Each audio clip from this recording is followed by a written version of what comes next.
সন্দীপ ঘোষের আরো কীর্তি ফাঁস। 2022-এর জুলাইয়ে হঠাৎই স্যালাইন সংকট হয় হাসপাতালে। টাকা বকেয়া থাকাতেই স্যালাইন সরবরাহ বন্ধ সংস্থার। আরজি করের প্রাক্তন অধ্যক্ষের বিরুদ্ধে বেনিয়মের অভিযোগ।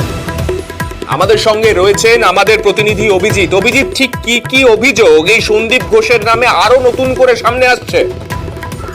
সান্দিক, আরজি কর মেডিকেল কলেজের প্রাক্তন অধ্যক্ষ সন্দীপ ঘোষের যে অপরিসীম কীর্তি কাহিনী, সেই কীর্তি কাহিনীর আরো নতুন নতুন যে সংযোজন, তাতে গত 2022 সালে জুলাই মাসে হাসপাতাল জুড়ে তীব্র স্যালাইন সংকট দেখা যায়।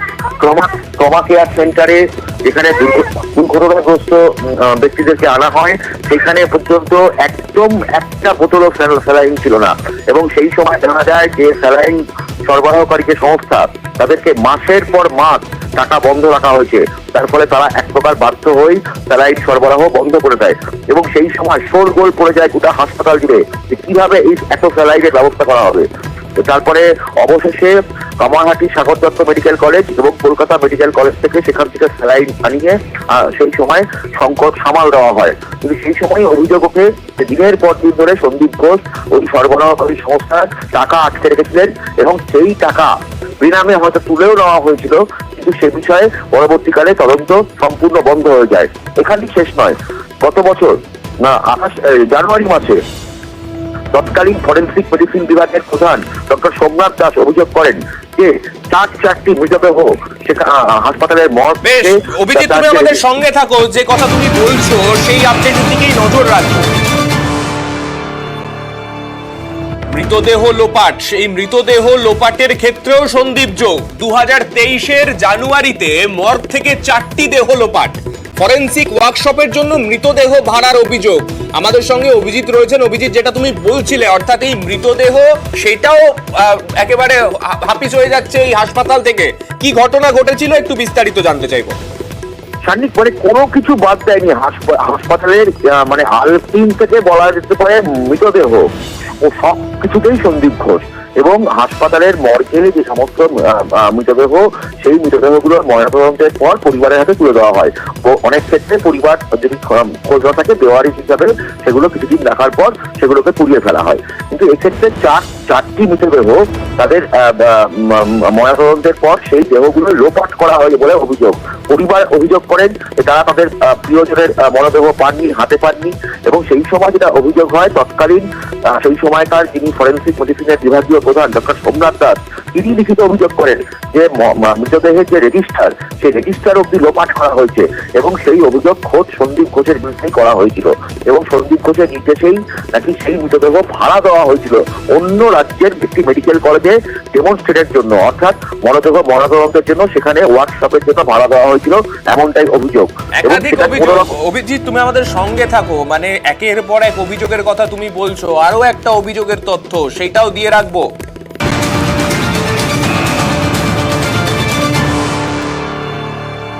এতক্ষণ দেখছিলাম স্যালাইন, মৃতদেহ, এই সমস্ত কিছু। এবার মদ্যপানের আসরেও সন্দীপের মদত। পছন্দের জুনিয়র ডাক্তার ইন্টার্নদের জন্য মদ্যপানের ব্যবস্থা, মানে একেবারে ফুর্তির বন্দোবস্ত করে দিয়েছিলেন তিনি।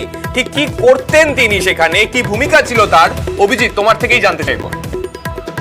এখানেও ভয়াবহ অভিযোগ যে তার যে ঘনিষ্ঠ বৃত্ত, অর্থাৎ জুনিয়র ডাক্তার, ইন্টার্ন এবং ছাত্রছাত্রীরা, এমবিবিএস এর ছাত্রছাত্রীরা, এদের নিয়ে তিনি একটি ঘনিষ্ঠ বৃত্ত তৈরি করেছেন।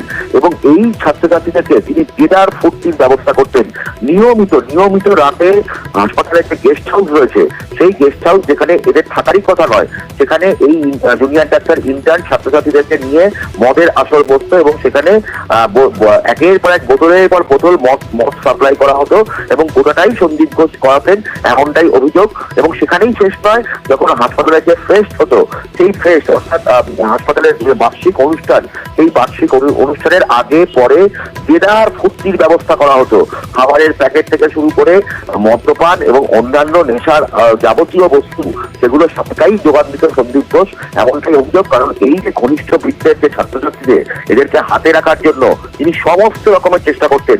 এদেরকে যেমন ভাবে পরীক্ষায় নাম্বার বেশি পাওয়ানো, এদেরকে যেমন ভাবে পাশ করিয়ে দেওয়া, সাদা খাতা জমা দিলেও পাশ করিয়ে দেওয়ার অভিযোগ উঠত, তেমন ভাবেই এদেরকে ফুর্তির ব্যবস্থার জন্য নিয়মিত মদের সাপ্লাই থেকে শুরু করে অন্যান্য নেশা ভাঙের জিনিস সেগুলোকে সাপ্লাই করা হতো এবং সেদেরকে নিয়ে ফুর্তির ব্যবস্থা করা হতো। ফুর্তির আসর বসতো এই গেস্ট হাউসে, হাসপাতালের ভেতরেই যে গেস্ট হাউস, সেই গেস্ট হাউসেই ফুর্তির আসর বসতো, এমনটাও অভিযোগ উঠেছিল। অর্থাৎ অভিজিৎ, এই সন্দীপ ঘোষের কীর্তি নিয়ে যদি দেখা যায় তো তাহলে একটা পুরো বই লিখে ফেলা যায়। আরো তো রয়েছে তার, আমি আরো দেখাবো তার বিরুদ্ধে ঠিক কি কি অভিযোগ রয়েছে। হাসপাতালের সিসি ক্যামেরা, এই সঞ্জয় রায়ের গ্রেফতারের ক্ষেত্রে এই সিসি ক্যামেরার ভূমিকা ছিল, যদিও পর্যাপ্ত সিসি ক্যামেরা না থাকায় ঠিক কি ঘটেছিল সেটা এখনো পর্যন্ত স্পষ্ট হয়নি। হাসপাতালের সিসি ক্যামেরার বরাতেও কারচুপির অভিযোগ। 14 লক্ষ টাকা খরচ দেখানো হলেও পর্যাপ্ত সিসি ক্যামেরাই নাকি লাগেনি হাসপাতালে। অভিজিৎ, এই বিষয়ে ঠিক কি অভিযোগ উঠছে? সান্নিক, এই বিষয়েও মারাত্মক অভিযোগ। যেমন ভাবে তুমি বলছিলে যে এই যে সঞ্জয় রায় যে গ্রেফতার হয়েছিল, সেই সঞ্জয় রায়কে গ্রেফতারের ক্ষেত্রে সিসিটিভির ভূমিকা থাকলেও যেখানে সেমিনার রুম সেখানে সিসিটিভি ছিল না, ক্লোজ সার্কিট ক্যামেরা ছিল না হাসপাতালের করিডোরে সেরকম ভাবে ক্লোজ সার্কিট ক্যামেরা। এবং এই বছরই জানুয়ারি মাস থেকে যে সিসি ক্যামেরা লাগানোর জন্য 14 লক্ষ টাকার হিসাব দেওয়া হয়েছিল, তার মধ্যে ন্যূনতম কোনো সিসি ক্যামেরা লাগানো হয়নি। নতুন সিসি ক্যামেরা তো লাগালো দুরস্ত, পুরোনো যে সিসি ক্যামেরাগুলো যেগুলো অকেজ হয়ে গেছিল সেগুলোকেও সারাই করার বন্দোবস্ত করা হয়নি বা নতুন সিসি ক্যামেরা বসানো হয়নি। এবং এক্ষেত্রে 14 লক্ষ টাকা দেখানো হয়েছিল এবং সেই টাকার মানে বড় অংশটাই সেটা পকেটস্থ করেছিলেন সন্দীপ ঘোষ এবং তার সহযোগীরা, এমনটাই অভিযোগ। এবং এই বিষয়ে আন্দোলনকারী ছাত্রছাত্রীদের যিনি আইনজীবী, তিনি সুপ্রিম কোর্টেও সেখানকার প্রধান বিচারপতি বেঞ্চের কাছে এই বিষয়ে দৃষ্টি আকর্ষণ করেন যে 14 লক্ষ টাকা সিসিটিভির জন্য দেখানো হলেও হাসপাতাল জুড়ে পর্যাপ্ত সিসিটিভি তো নেই, এমনকি খুবই অল্প কয়েকটি ক্যামেরা বসানো আছে, ক্লোজ সার্কিট ক্যামেরা। এবং এক্ষেত্রেও বড়সড় দুর্নীতি করেছিলেন বলে অভিযোগ এই প্রাক্তন প্রিন্সিপাল সন্দীপ ঘোষ।